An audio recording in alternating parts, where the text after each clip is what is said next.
Okay, everybody, we're now officially recording. Welcome to everybody that's joined us for this short webinar, ECVET for Beginners, with a focus on really moving from initial understanding to first steps towards putting ECVET or ECVET into practice.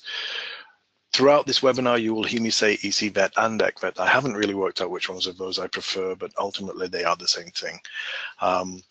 It's a short webinar, and as I say, there will be the opportunity to tune back in because we're going to upload a recorded version of this afterwards. So don't panic, don't be scribbling down huge amounts of notes. First of all, I think it's important for you to know who's here today, who's in the team, and I managed to get a couple of little photographs so that you can visualize that as well. Firstly, we have with us Anthony O'Reilly, or Anthony.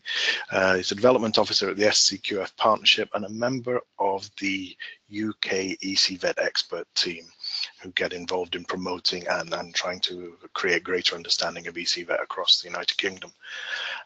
Secondly, we have Stephen Green, who's an assistant project manager in the Erasmus Plus program delivery team at ECVET UK. Stephen's been here quite a while now, and he originally has worked in the social care sector, very much now working in project support. Also, we have here today, fairly new to the team, Nikki Allen, another assistant project manager in ECVET UK. His background actually is in the oil industry as a research scientist, so again bringing a slightly different but occupational, vocational and occupational perspective to the team today.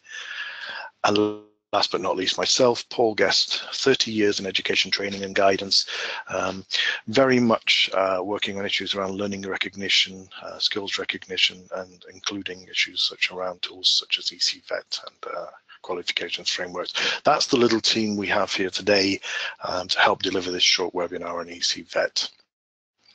The goals of this webinar, and I think it's important to sort of clarify that. Why are we here? Often when you hear, you know, ECVET, European Credit System for Vocational Education and Training, people always think about that from an additionality perspective in terms of additional bureaucracy and paperwork and additional complexity in terms of perhaps delivering mobility programs, whereas I often think of this as not the ABC but the DEF, and our goals today are to demystify a little bit ECVET, to explain some of the key terms, and to hopefully facilitate and to make easier the use of this in delivering mobility programs and other development programs within Erasmus+. So it is very much about putting ECVET into practice. It is very much a starter's course, but you know, also serves as a useful reminder to those who've perhaps been involved in the past, which I can see that some of you have. So firstly, introducing ECVET. ECVET is the European Credit System for Vocational Education and Training, for VET as we call it. It's a framework for the transfer, recognition and accumulation of acquired and assessed learning outcomes with a view to achieving a qualification. That's quite a big mouthful. It sits in two domains. One is geographical mobility. So it's about quality and mobility. It's about using learning outcomes to get a shared understanding of learning that is targeted during a period of geographical mobility. And it's about giving value to that learning for learners, but also ensuring that it becomes part of a qualification that's being targeted, giving recognition wherever appropriate. On the other hand, and arguably not the biggest priority for UK practitioners, we have accumulating learning. And that, in a sense, is where we're looking at building blocks. Now, those of us in the UK that come from a system which is built on units and modules within our qualification set are arguably going to be less involved in the targeting of novelty in terms of accumulating learning. We very much have a system that supports that. But remember, this is a European system, a European framework. So there may be others out there that don't work in the same environments as ourselves, for whom accumulation of learning, formalizing learning outcomes, and looking at how to transfer between one system and another are still priorities. Nonetheless, there are those of us that are working in vocational education and training in the UK who are targeting facilitation of pathways between vocational, adult and higher education. And this is something that ECVET might help to support in the longer term. The components we've looked at the two sails, are also the two peaks, the twin peaks of ECVET. And in a sense there, we're talking about transnational mobility and lifelong learning, all under the heading of learning and skills recognition. And here we talk about some of the technical components of ECVET. We talk about qualifications that are built upon units that comprise learning outcomes, and that in some cases, and we'll come back to that, may well have associated with them ECVET points. We talk about processes of assessment, the assessment of achieved and acquired learning. We talk about processes of validation, which is often most well known as verification in the UK. And we talk ultimately about some form of added value attribution, or recognition and or credit. We have tools that facilitate that are embedded into what we call the technical components. And here we talk about a memorandum of understanding, or an MOU, about learning agreements, also known as LAs, and about a personal transcript, also often referred to as a PT, an example of which might be Europass, which is probably the most well known. A brief history. Well, in 2002, which is 15 years ago already, the Copenhagen Declaration and process spoke already about improving transparency and recognizing competencies and qualifications, including those achieved in non-formal and informal learning environments. In 2009, some 7 years later, and we're coming up already to a 9-year anniversary here, we had the formal recommendation of the European Parliament and the Council on establishing a European credit system for VET, which we now call ECVET or ECVET. From that point onwards, there was a schedule put in place during which there would be a period of testing and creating the conditions for gradually implementing ECVET. Now, that wasn't adopted in full by every single country, but by the time we got to 2014, it was time to stop and take check of where we are, and ultimately with a view to stepping towards what we call ECVET implementation. In terms of key stepping stones, that's where we are. But also in 2016, upon the introduction of the new skills agenda for Europe, it was already there, embedded again, about the importance of the recognition and visibility of learning and skills, including those acquired during a period of geographical mobility. So it continues to be very much at the heart of European priorities for education and training. When we speak about terminology, we've already referenced some of these, but I just want everyone to be clear in terms of what we mean. So when we talk about learning outcomes, we're talking about statements of what a learner knows, understands, and is able to do on completion of a learning process. These are often embedded in units, which are components of qualifications, and bring together what we often refer to as knowledge, skills, and competencies or behaviors that are ultimately able to be assessed and hopefully verified and form part of a full qualification. We talk about credit for units which have been assessed and which might be able to be accumulated towards a full qualification or transferred. And in some cases, that already very much is an inherent part of the education and training system in which we operate. However, rather less visible or less well known might be what we call the ECVET points. And whilst there was a great ambition at the very outset to deliver something specifically for vocational education and training that might mirror that which we have in higher education, known as the European Credit Transfer System, it's ultimately been one of the more contentious points in terms of delivering ECVET.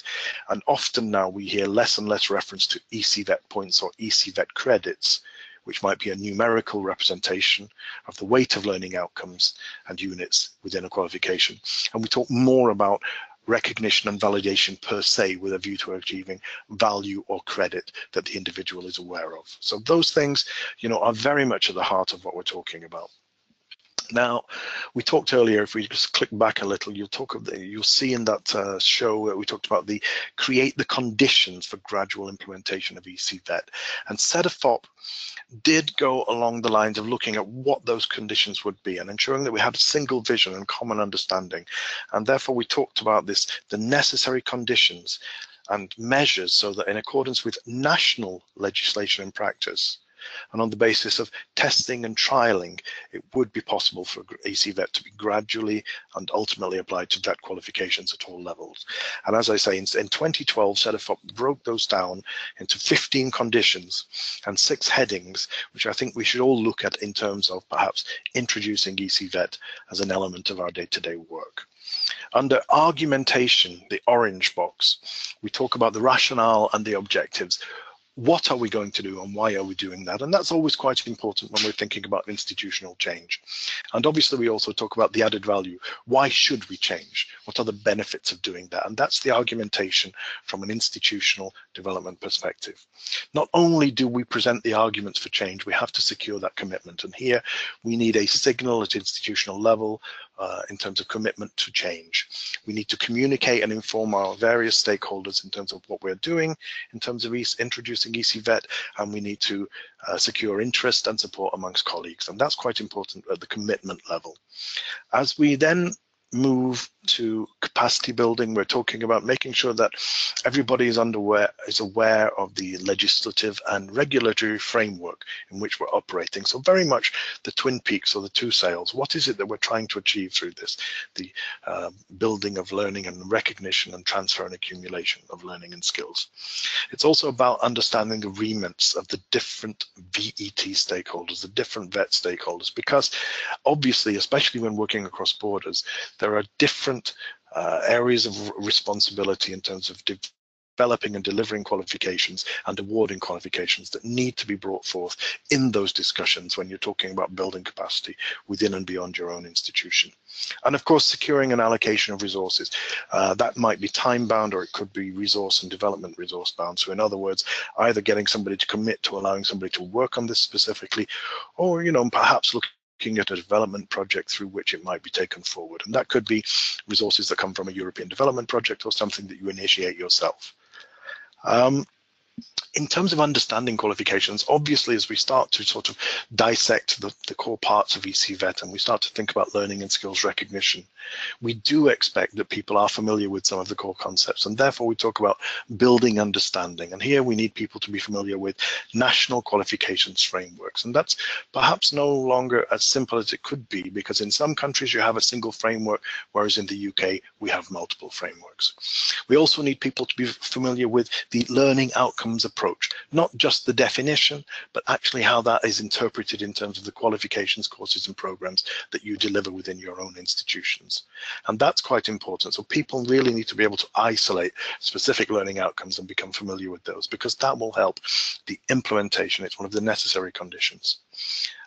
When we talk about the transfer, and this is quite an important part of ECVET, it's ultimately the goal.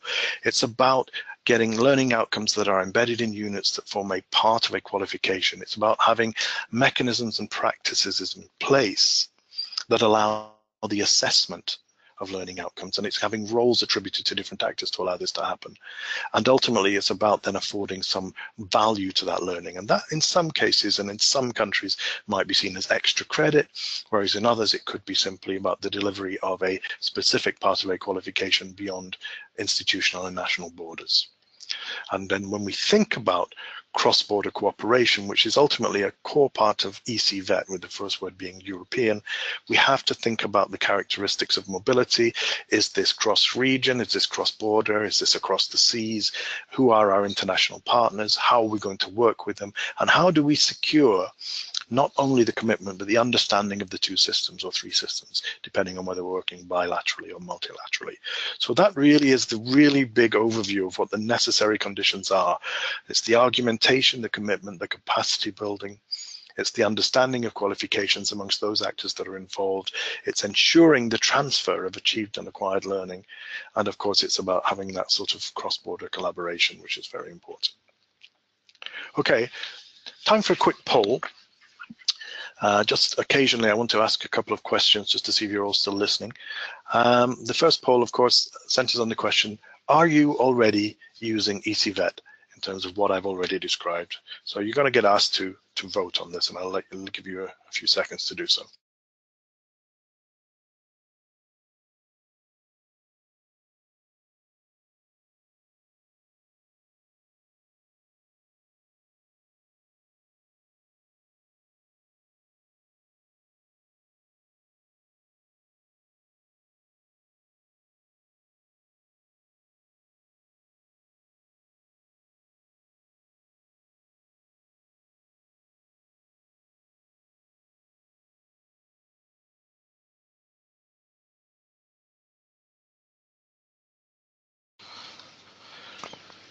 We're just waiting for one more person to vote. Somebody's nipped to grab a cup of coffee, I'm guessing.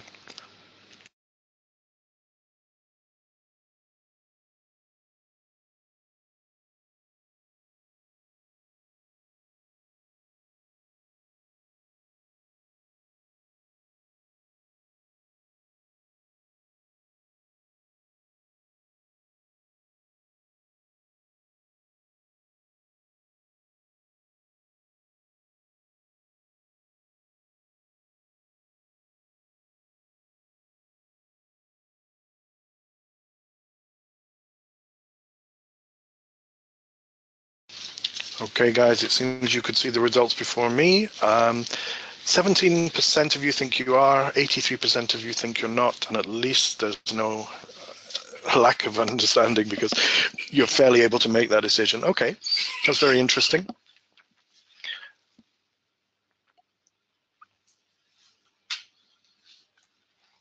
I think often one of the questions is, are we using ECVET as a named item, a tool, a European instrument, or are we perhaps doing some of the things that come under the heading of ECVET? And I think that's what we're hoping, that ultimately you'll be able to isolate some of the practices that you have in place that may well be able to be put under the heading of ECVET, because we don't think that this is a start from scratch. We do think it's just a matter of aligning yourself with some of the core goals, ambitions, and principles of ECVET.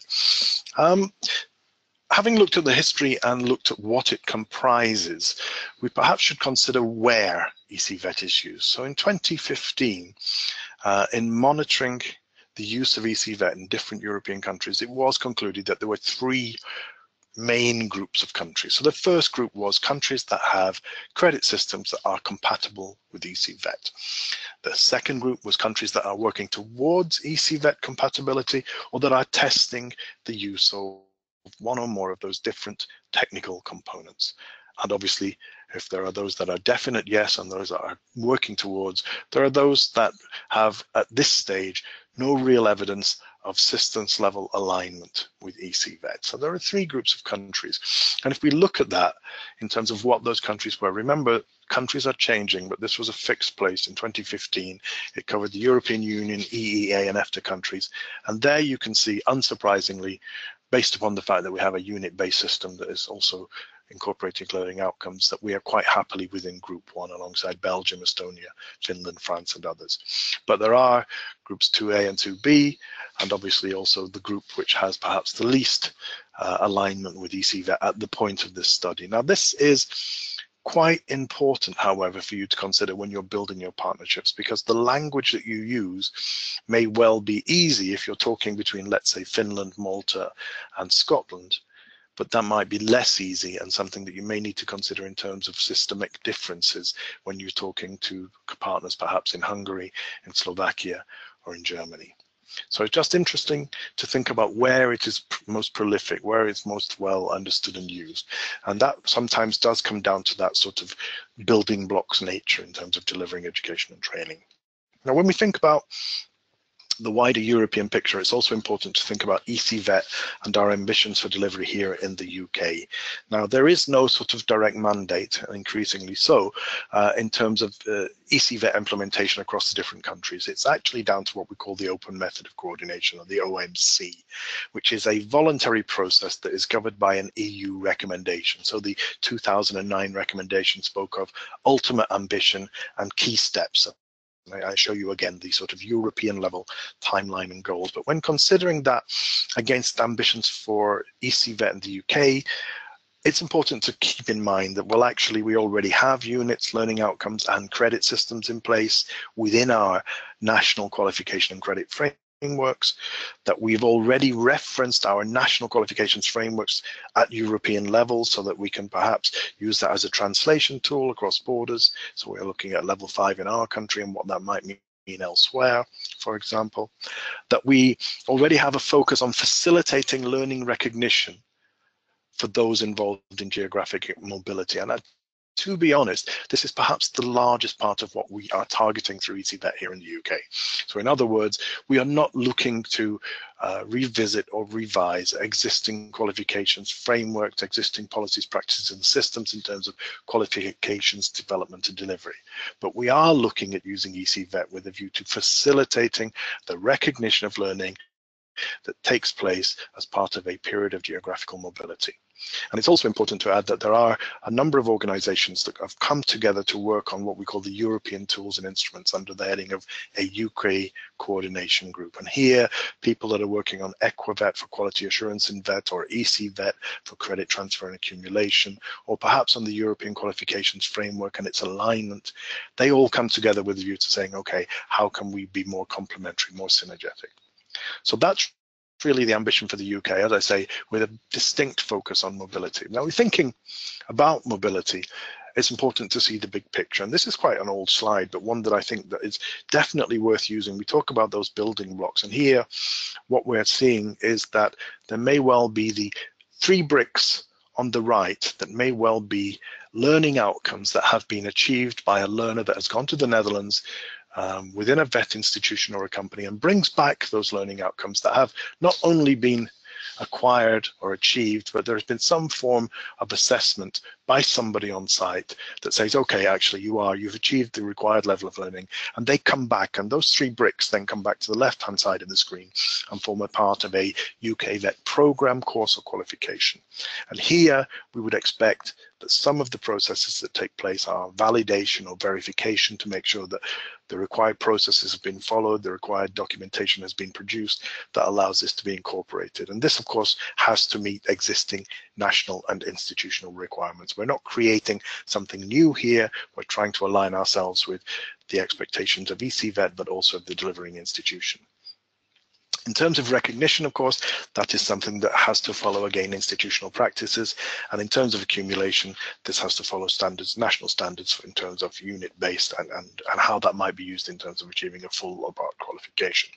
Now, in the middle, we see again reference to these 3 core documents: the Memorandum of Understanding, which is a simple agreement within which 2 or 3 or more institutions confirm what is the goal of us working together as part of a program of geographical mobility, what are the roles and responsibilities, in which fields or disciplines are we going to work, and so on and so forth. Each of these institutions signs up to this for a set period of time. And this is always something that's very useful to go back to in terms of, confirming where the responsibilities lie. Now, the learning agreement is slightly different, and this is actually something that is signed by the home institution, the one that is sending abroad a learner within a VET program, but also the host institution, which could be a VET institution, let's say in the Netherlands, or a company in the Netherlands equally. But here we have an additional actor, and a very important actor, that is the learner themselves, who signs up to a commitment to undertake a process of learning and skills delivery. So that could be, I don't know, 3 weeks in a company in the Netherlands, or it could be 6 months in a VET institution where they're taking part of an existing program and delivering that. And that, as I say, is learner-centric. Now, the final document, and perhaps the one that is least well known, is the personal transcript. And in a sense, this is, as it sounds, a transcript, a written transcript of that which has taken place that can be brought back and used either by the learner in an interview scenario, for example, or as part of a process or a series of documents within which learning and skills that have been achieved as part of a mobility program can be then verified and recognized within the existing program. Okay. Now, when we think about ECVET, we've talked about who might use it, we've talked about the geographical nature, we've talked about the historical nature, but in ultimate terms, we need to think about why. Why do we need to change? What is this new tool or framework or approach that we need to use, and how will that benefit us? Well, it comes very much down to the learners. I think, number one, the benefits for learners are that not only is somebody going abroad to undertake a period, a geographical mobility period in another country, but that they get some recognition of that which they have achieved and understood and learned in that exchange. That's quite important. So you're giving value to that learning experience. And in some cases, this might be vocational or occupational in nature and easily able to be identified as part of the original course, program, or qualification. But in some cases, this will be something that's rather more transversal or soft in nature, such as teamwork, working with others, language skills development, etc. And this is, it's about thinking about how that can be recognized as a part of the original program. There are many that will say the learner that goes abroad and comes back is hardly recognizable. And I think it's certainly something that those who've had a footprint in mobility in the past will identify with. And of course, ultimately, not only are we giving them that qualification, but as an individual, we're making them more employable. The rounding of that individual, the skill set that they have, and the ability to relate that during a future interview, we are ultimately increasing their employability. And that's arguably the goal of learning and skills and delivery. Now, for yourselves as VET institutions, if you are, or for those delivering learning, there is also that option for capacity building for staff. Now, how, you say, might that be when we're just giving people more work? Well, we're giving those that are involved an insight into the different teaching and learning programs and approaches that take place in another country. So when you're developing a program that can be delivered as part of an international European exchange, what you find is that you have to have an understanding of what takes place elsewhere. And therefore, not only do you give that insight, but you might prompt change within your own institution, and that's quite useful. And as an institution, beyond the staff that work there, there is that increased profile and greater visibility that you get through participation in one or more European VET partnerships. And that can also be very useful and can contribute to achieving your own internationalization strategy. Now, there are three core phases in mobility, and we refer to these as before mobility, during mobility, and after mobility.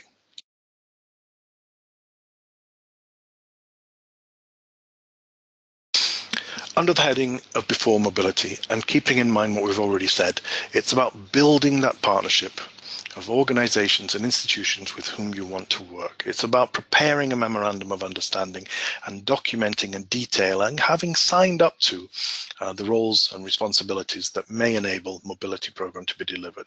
It's about identifying units of learning outcomes that can be targeted in part or in full by an individual or a group of learners. It's about discussing assessment and what can take place and what the value of that process might be and who will be involved in that, as well as the way and the means and the mechanisms and the tools that can be used to document learners' achievement during a period of geographical mobility. It's about clarifying what is meant by validation and perhaps the terminology, because as I say, it's often referred to here as verification in the UK. And it's also then moving to that final step of having a learning agreement in place that is personalized for an individual learner that makes it clear to all involved exactly what is being targeted during that program. Of course, once all of that is done and somebody's gone abroad, and that might be by train or plane, we find obviously we have to then provide the learning that is being targeted. And that can be in a VET institution, it can be in the workplace, or a mixture of both. It's about enabling assessment and that assessment taking place and the results of that assessment being documented. And that could be documented in the form of a tool to record the results or in a transcript for the learner themselves. And ultimately, when we think about the return to the home institution, it's about putting in place those processes that allow the validation, verification, and recognition of learning outcomes that have been achieved, acquired, and assessed in another environment. And ultimately, there is that continuous improvement loop, so we should always seek to look at the end of a whole cycle or process, how we might make that better in the future. So time for another poll, where I get to ask you another question. Thinking about what we've already said and mobility and the three phases, are you applying ECVET across all three core phases?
Okay, I'm getting the results handed to me now, and it seems that 20% of you say yes, so you've identified with some of the steps or processes or tools that we've already described.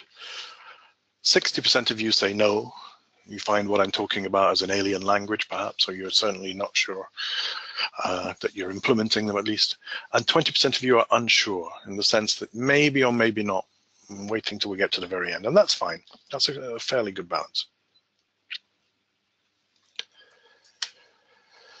Looking then very quickly, I think we've already done some of this, but we talked very quickly about some of these steps, and I just want to remind you, of some of the key terminology. So we talk about learning outcomes. It's very much at the heart of any geographical mobility program, and they can and often are selected from an existing program, course or qualification from existing units. Although there are cases as well where somebody has perhaps created a set of learning outcomes that is rather more generic, that isn't coming from something that is vocational. And this is often created specifically for a mobility program and usually relates to those cases where it's a short-term mobility, where the transversal skills are being targeted rather than something vocational or occupational.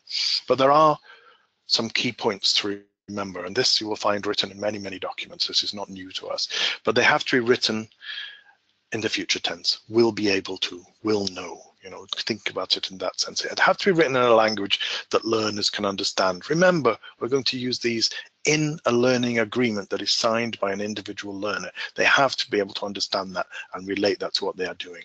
We have to be able to use active verbs to describe what the learner will be able to do and to demonstrate, to define, describe, evaluate, perform, explain, and so on.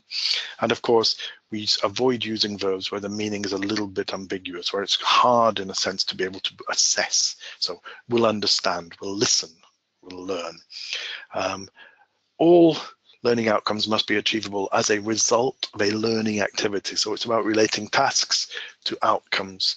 And of course, all learning outcomes must be able to be observed, measured, and assessed. Think about those core steps that we talked about in terms of recognition and verification come once we've had assessment. The Memorandum of Understanding, as a reminder, I've been through all of this already, but it talks about the qualification sectors and programs that are related with the mobility programs that you're putting in place. There can be scenarios where it's one qualification and 2 institutions. There are also scenarios where you have 5 institutions collaborating across multiple fields and disciplines, where there are a series of referenced qualifications, and then ultimately the finite detail is brought forth in terms of a single learning agreement. We talk about targeted learning outcomes. We do confirm assessment, validation, and recognition processes. And we also talk about the fact that if there are quality assurance processes or requirements or mechanisms in place within one institution that have to be met in all cases, if learning recognition is to be achieved, this is the place to put it in.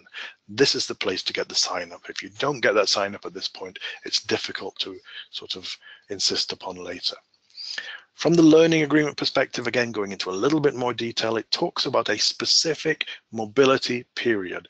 It talks about targeted learning outcomes for an individual learner. And that might be a similar document used across a group of learners, but you have to begin by thinking about a single learner.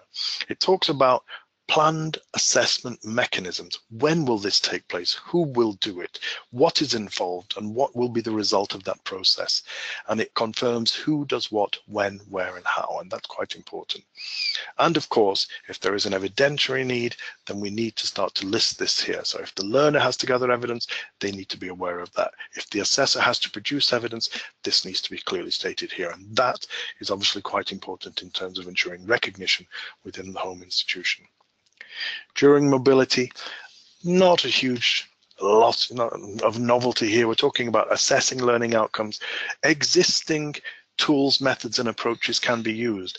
Okay, we can't expect that the technology or the equipment that we have in one institution is available in all cases, but you have to give options to those that are involved. So if it's workplace based and there's a certain technology or equipment that is available there, rely on this rather than that you have within your own institutions.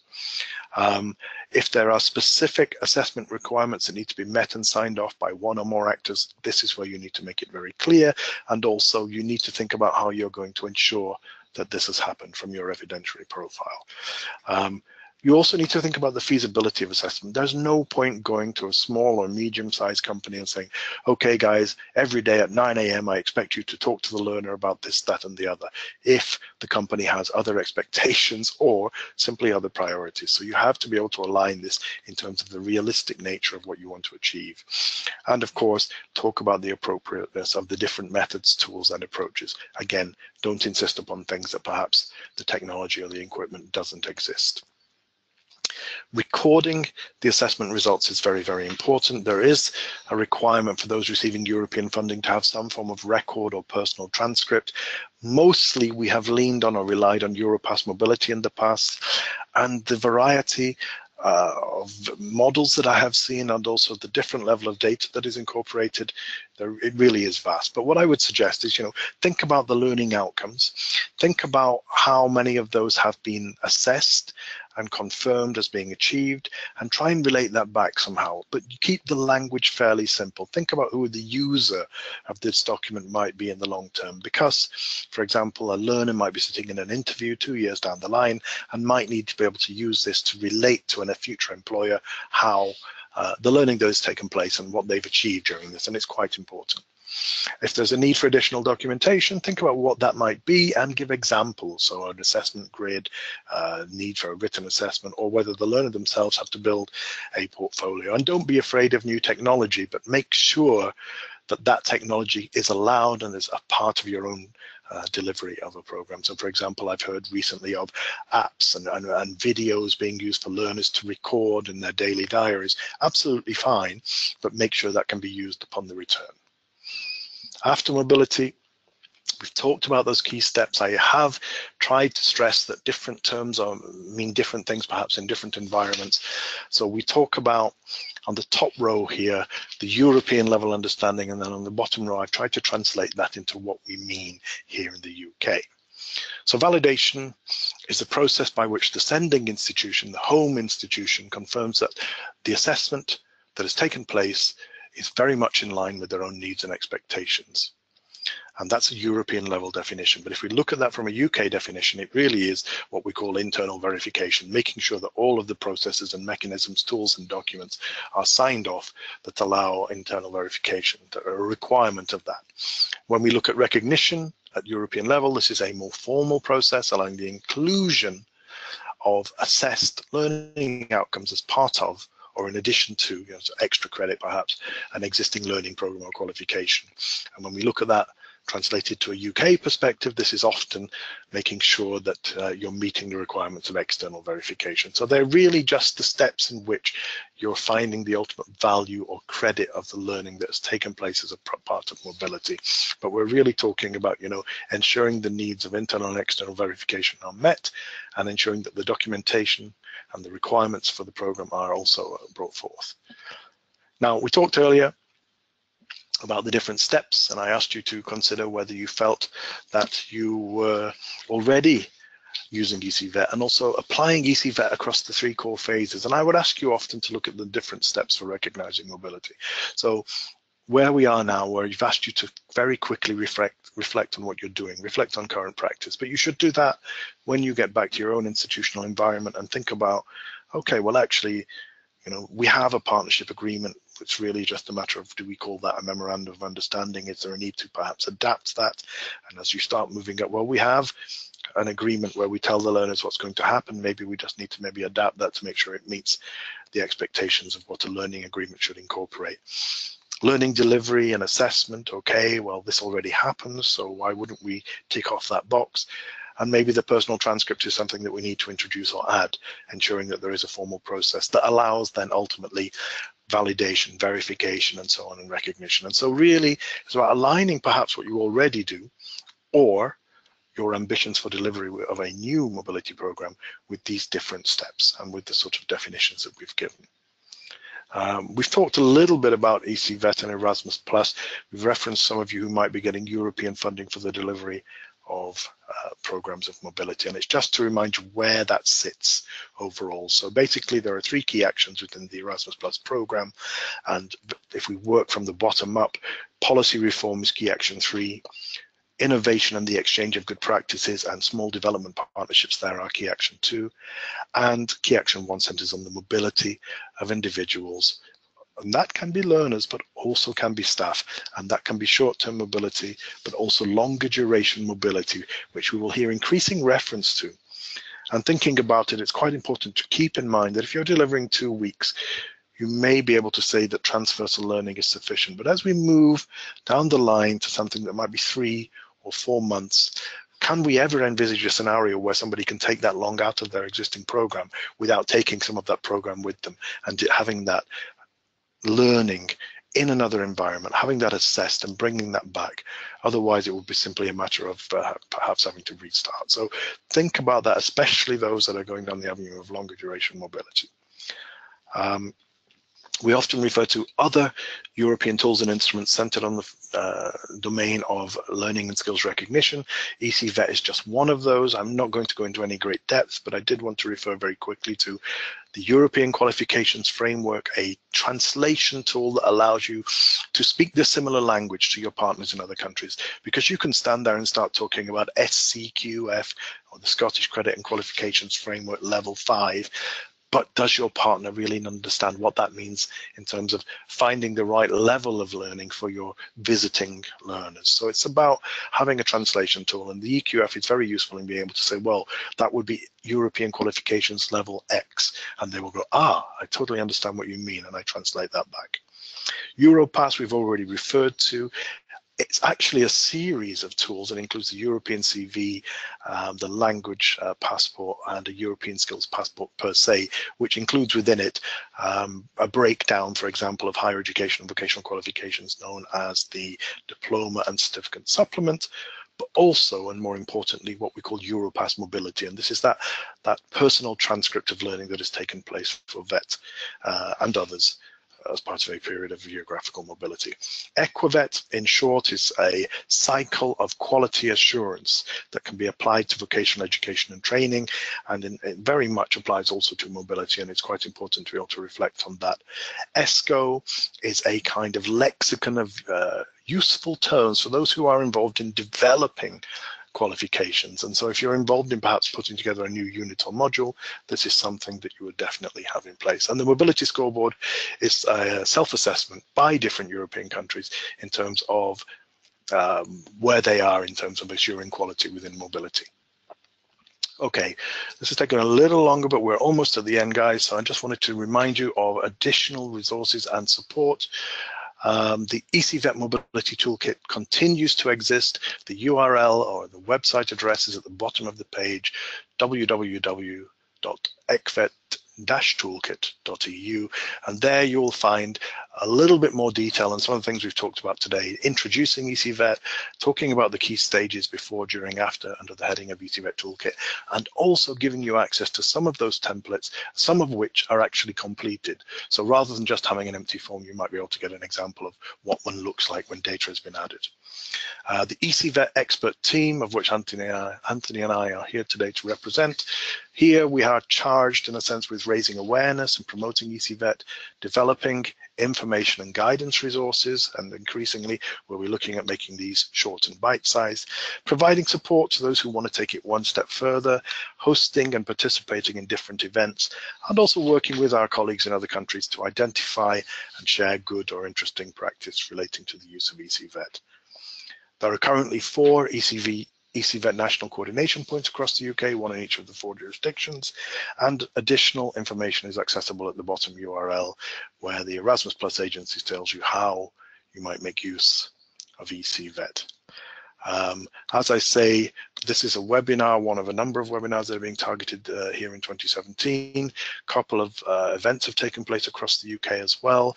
Individual support can be requested by going to the URL that I gave earlier, and a series there of links for accessing Europass, Erasmus Plus, the ECVET Toolkit, the ECVET team, and those are quite important. We are giving you a final link here to a short video, which in a sense brings together in a kind of very short 3.5 minutes visual animated interpretation what ECVET is about. And if you've got colleagues who perhaps don't have enough time to watch this perhaps more detailed video, this is a nice short video as well that you could share with them. Just before we go, one final poll. Be kind, that's all I'm going to say. Do you feel better informed in terms of how you might be able to make use of one or more aspects of ECVET in you delivering your mobility programs?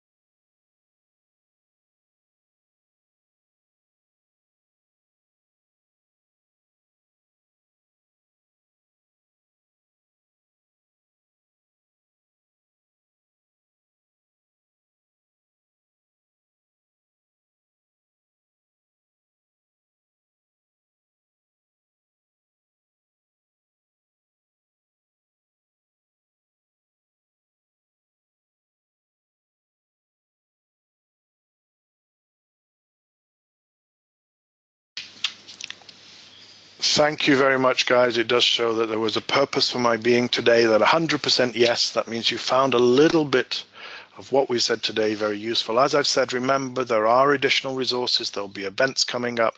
There are short videos that you can access. Go to the toolkit, download some examples. And if you get to that point that you're still stuck, puzzled or frustrated, then just put in a support request and one of us will be able to give you a call. 100%. Thank you for watching. We're going to now close down the recording of this webinar. So that's the end. Thank you for watching.